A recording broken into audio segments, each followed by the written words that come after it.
Hello aspirants, welcome to our channel. দেখো, তোমরা নিশ্চয়ই প্রত্যেকে জেনে গেছো এতদিনে যে একটা আমাদের মাননীয় মুখ্যমন্ত্রী ঘোষণা করেছিলেন যে খুব তাড়াতাড়ি WB school service commission group C এবং গ্রুপ ডি এর নোটিফিকেশনের বিষয়, যেখানে উনি আরও বলেছেন টিচিং স্টাফ এবং নন টিচিং স্টাফ। আপাতত আমাদের যে ভিডিওটা সেটা হচ্ছে school service commission non teaching staff নিয়ে, যেটা একটু আগেই বলছিলাম group C and group D. এবার তোমরা যারা এই ভিডিওটা দেখছো শেষ অবধি দেখলে এই গ্রুপ সি এবং গ্রুপ ডি এর বিষয়ে পুরো ইনফরমেশনস পেয়ে যাবে। এবং যদি কোনো জায়গায় আমার কোনো কিছু মিস হয়ে গিয়ে থাকে তাহলে অবশ্যই তোমরা কিন্তু কমেন্টসে জানিও তোমাদের যদি আরও কোনো ইনফরমেশন তোমরা অ্যাড করতে চাও। আর এরকম আরও ভিডিওস বা অন্যান্য সংক্রান্ত যদি ভিডিও তোমাদের প্রয়োজন লাগে তাহলে কিন্তু তোমরা অবশ্যই কমেন্টসে জানিও। তাহলে দেখো, আমাদের যেটা এই মুহূর্তে যেটা খুব হট টপিক, যেটা নিয়ে সবাই চর্চায় রয়েছে, কারণ এই পরীক্ষাটা প্রায় 2016 পর আবার নতুন করে হচ্ছে।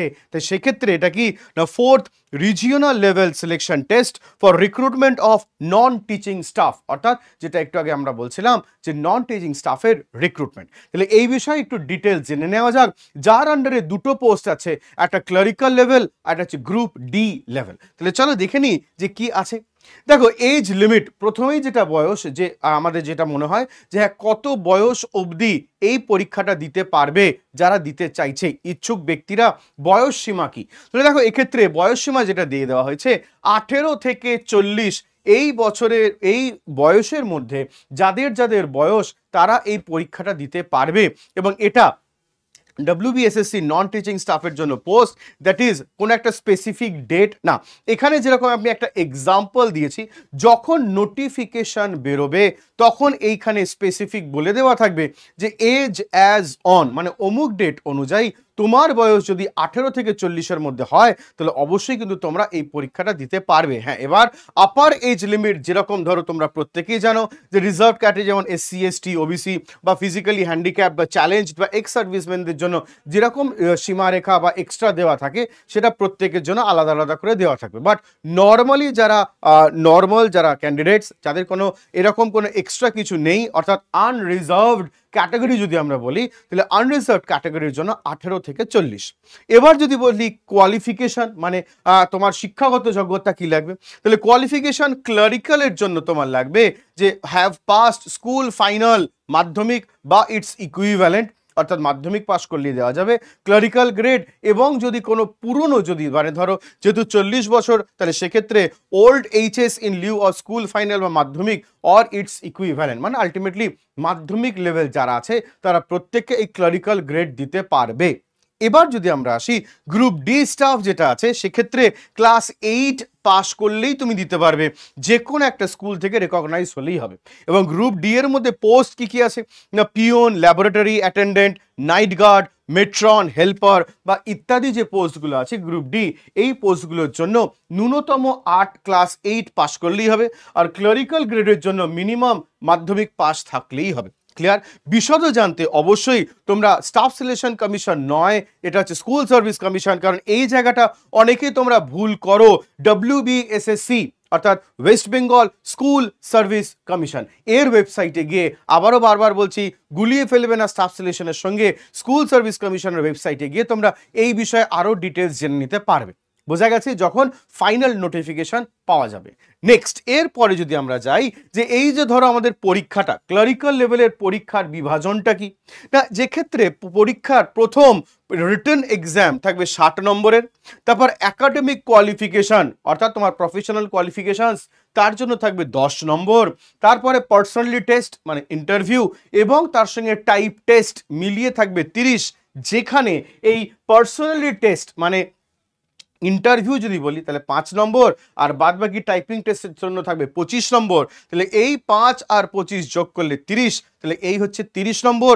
সর্বসাকুল্যে হচ্ছে 100 নম্বরের পরীক্ষা, অর্থাৎ রিটেন এক্সাম, অর্থাৎ যেটা হবে MCQ মাল্টিপল চয়েস কোয়েশ্চেন, যেখানে তোমাকে প্রশ্নের একটা প্রশ্নপত্র দেওয়া হবে, সেখান থেকে আমাকে সিলেক্ট করতে হবে কোনটি সঠিক উত্তর, সেটার জন্য 60 নম্বর।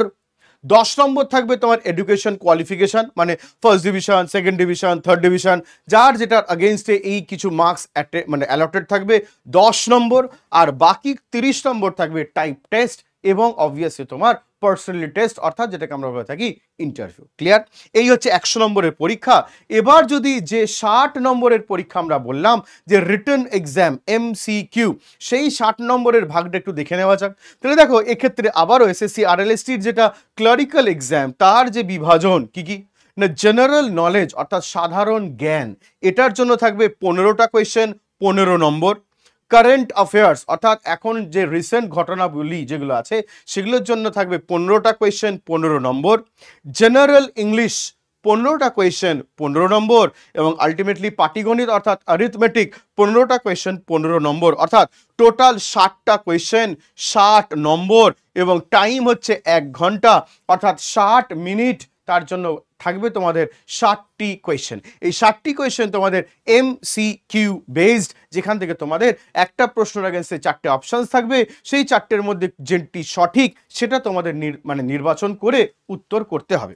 এরপরে যদি আমরা আসি যে এই যে ধরো ক্লারিক্যালের যে সিলেবাস, ঠিক আছে, কারণ একটু আগে কি বললাম, জেনারেল নলেজ, কারেন্ট অ্যাফেয়ার্স, তার সঙ্গে ইংলিশ, তার সঙ্গে অ্যারিথমেটিক, তাহলে এর সিলেবাসটা একটু চেক করে নেওয়া যাক। তাহলে সিলেবাসের মধ্যে দেখো জেনারেল নলেজের মধ্যে কি বলেছে না, design to test the candidates general of the environment around him or her and its application to the society, অর্থাৎ সমাজে যে এই আমাদের এনভায়রনমেন্ট বা তার যে অ্যাপ্লিকেশন সেটার উপরে থাকবে জেনারেল নলেজ, অর্থাৎ যেটাকে আমরা বলে থাকি ট্র্যাডিশনাল জেনারেল নলেজ। এবার এই বিষয়ে আরও যদি জানতে চাও তাহলে অবশ্যই আমাদের এই চ্যানেলটার সঙ্গে থেকো। এই বিষয়ে যারা পড়াবেন তারা তোমাদের আরও ডিটেলস ইন ফিউচারে পেয়ে যাবে। ক্লিয়ার? এরপরে যদি আমরা বলি কারেন্ট অ্যাফেয়ার্স, অর্থাৎ অবভিয়াসলি এটা জানোই কারেন্ট অ্যাফেয়ার্স মানে কি না, একদম এখনকার যে ঘটনা বলি যেগুলো হচ্ছে রিসেন্ট সেটার উপরে। তাহলে কি বলছে না, questions will be designed to test knowledge of current events and such material of everyday observation and experience, অর্থাৎ এভরিডে অবজারভেশনস মানে ধরো প্রত্যেকটা দিন কি জন্য বিখ্যাত, বা এই ডেট অনুযায়ী যে বিভিন্ন প্রশ্ন আসে বা বছর অনুযায়ী আসে সেইখান থেকে প্রশ্ন পাবে।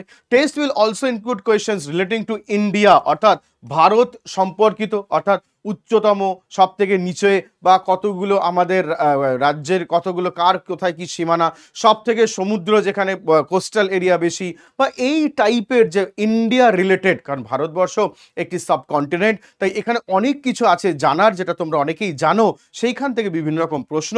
এবং other countries specially pertaining to sports, অর্থাৎ খেলাধুলা, যেটা আমরা প্রত্যেকেই জানি বিভিন্ন রকম খেলাধুলা আছে, অলিম্পিক্স থেকে শুরু করে আমাদের বিভিন্ন রকম যে চ্যাম্পিয়নশিপ হয়, বা এই যে দেখবে আমরা এখন বিভিন্ন রকম যে ডায়মন্ড লিগ থেকে শুরু করে বিভিন্ন যে হকি, এইগুলো হচ্ছে খেলা। হিস্ট্রি, ইতিহাস, আমাদের ভারতীয় কালচারের ইতিহাসে একটা বিশাল বড় অবদান আছে, তাহলে ইতিহাস থেকে প্রশ্ন থাকবে। Literature, culture, geography, economic, science, polity, Indian constitution and scientific research, অর্থাৎ যেটা আমি একটু আগে বলছিলাম, অর্থাৎ ট্র্যাডিশনাল জিকে বা কারেন্ট অ্যাফেয়ার্স, অর্থাৎ রিসেন্ট যা ঘটনাবলী হচ্ছে তার উপরে থাকবে 15 নম্বর। এরপরে যদি আমরা আসি জেনারেল নলেজ, সেখানে তোমরা কি পাবে না, fundamentals of the English language such as vocabs, আর কি থাকবে গ্রামার, আর কি থাকবে sentence structure, synonym, antonym and its correct usages. মানেটা কি না, নর্মালি তোমরা জানো যে ইংলিশের মধ্যে দুটো পার্ট হয়, একটা হচ্ছে পিওর গ্রামার, মানে যেখানে তোমাদের যদি প্রশ্নের দিকে আসি তাহলে নিশ্চয়ই তোমরা জানো অনেক সময় স্পটিং এরর থাকতে পারে, বা ফিল ইন দ্য ব্ল্যাঙ্কস থাকে, preposition, articles, voice change, narration change, ঠিক আছে, এইগুলো হচ্ছে পিওর আমাদের গ্রামার পার্টে পড়ে। আর যদি কম্প্রিহেনশন পার্টে আসি তাহলে অবভিয়াসলি তোমরা জানো সেক্ষেত্রে আনসিন প্যাসেজ থাকতে পারে, বা এখানে দেখো ফিল ইন দ্য ব্ল্যাঙ্কস, বা ধরো সিনোনিমস, অ্যান্টোনিমস, বা যেগুলো ধরো idioms, phrase, group verbs, collective noun, এই যে পার্টগুলো সেটাকে হচ্ছে ইংলিশের মধ্যে থাকবে। ক্লিয়ার? এছাড়া আর কি থাকবে না, ডেসক্রিপটিভের কোনো ব্যাপার নেই, তাই সেটা আমরা এখানে ইনক্লুড করিনি, সিলেবাসের মধ্যে দেওয়া নেই। এরপরে যদি আমরা আসি পাটিগণিত, অ্যারিথমেটিকের মধ্যে কি থাকবে না, সিম্পলিফিকেশন অর্থাৎ সরলীকরণ, তারপর ডেসিমাল, রিক্রুটমেন্ট, তারপর ডিভিজিবিলিটি, ফ্র্যাকশন, গসাগু, লসাগু, partnership, average, ratio, proportion, percentage, profit and loss, discount, simple interest, time and work, time and distance, এইগুলো থাকবে যেগুলো তোমরা প্রত্যেকে মাধ্যমিক যখন তোমরা পাশ করেছো প্রত্যেককে এখানে জানো, তাই এখানে ন্যূনতম কোয়ালিফিকেশন যেহেতু মাধ্যমিক, তাই সেক্ষেত্রে তোমরা প্রত্যেককে জানো, তাই এগুলো তোমাদের জানা। হ্যাঁ, এবার এই যে তথ্যগুলো তোমাদের দিলাম, যদি মনে হয় যে এই বিষয়ে স্যার আমরা ভুলে গেছি বা হয়তো হয়তো কিছু কিছু মানে মনে পড়ছে না বা কিছু, তাহলে অবশ্যই সেক্ষেত্রে আবারও বলবো আমাদের আমাদের চ্যানেলের সঙ্গে থাকো। এই রিলেটেড বিভিন্ন ক্লাসেস তোমাদের এখানে করানো হবে, তাই অবশ্যই এই ভিডিও শুধু বলবো না, এই চ্যানেলের সঙ্গে থাকলে তোমরা আরও আপডেটস ভবিষ্যতে পেতে থাকবে। বা ওই যে বললাম না একটু আগে, যে কমেন্ট সেকশনে জানাও তোমাদের কি কি রিকোয়ারমেন্টস আছে, তাহলে সেই অনুযায়ী অবশ্যই ভবিষ্যতে আমাদের এখান থেকে সেই রকম ভিডিও তোমাদের প্রোভাইড করা হবে। ক্লিয়ার? এবার যদি আমরা আসি এর পরের পার্টে, যেটা ছিল গ্রুপ ডি স্টাফ, তাহলে এই গ্রুপ ডি স্টাফের কি কি থাকবে না, এখানে একটা রিটেন এক্সাম থাকবে, বাট মাত্র 45 নম্বরের পরীক্ষা থাকবে এবং পার্সোনালিটি টেস্ট থাকবে 5 নম্বরের, অর্থাৎ দুটো মিলিয়ে 50 নম্বরের পরীক্ষা। অর্থাৎ ক্লারিক্যাল হলে 100 নম্বরের পরীক্ষা, বাট গ্রুপ ডি হলে কেবলমাত্র 50 নম্বরের পরীক্ষা। তাহলে এই যে বললাম 45, অর্থাৎ যেটা রিটেন এক্সাম, এটাও এমসিকিউ। তাহলে এখানে কি থাকবে না, এক্ষেত্রে যেটা পাবে তোমরা, সেক্ষেত্রে গ্রুপ ডি এর ক্ষেত্রে জেনারেল নলেজ 15, কারেন্ট অ্যাফেয়ার্স 15 এবং অ্যারিথমেটিক 15, অর্থাৎ তিনটে পার্ট থেকে 15 15 15, অর্থাৎ এই পার্টে ইংরাজি থেকে যে 15টা ছিল, যেটা আমরা ক্লারিক্যালে ছিল, সেটা এখানে থাকছে না। বোঝা গেছে? এখানেও 15 15 15, অর্থাৎ 45টা কোয়েশ্চেন, কিন্তু এক্ষেত্রেও টাইম থাকবে কিন্তু 1 ঘন্টা। আচ্ছা, ক্লারিক্যাল ক্ষেত্রে আরেকটা জিনিস যেটা অ্যাড করার, যেটা এখানে আমি বলিনি, সেটা হচ্ছে এটাও কিন্তু এমসিকিউ থাকবে। আর এর স্যালারি যদি আমি বলি ক্লারিক্যাল গ্রেডের জন্য 22,700 থেকে শুরু। হ্যাঁ, এরপর যা যা সরকারের পক্ষ থেকে যে যে থাকে, মানে ধরো হাউস রেন্টিং থেকে শুরু করে বা টিএ ডিএ গ্র্যাচুইটি वगैरह যা যা থাকে সব পাবে।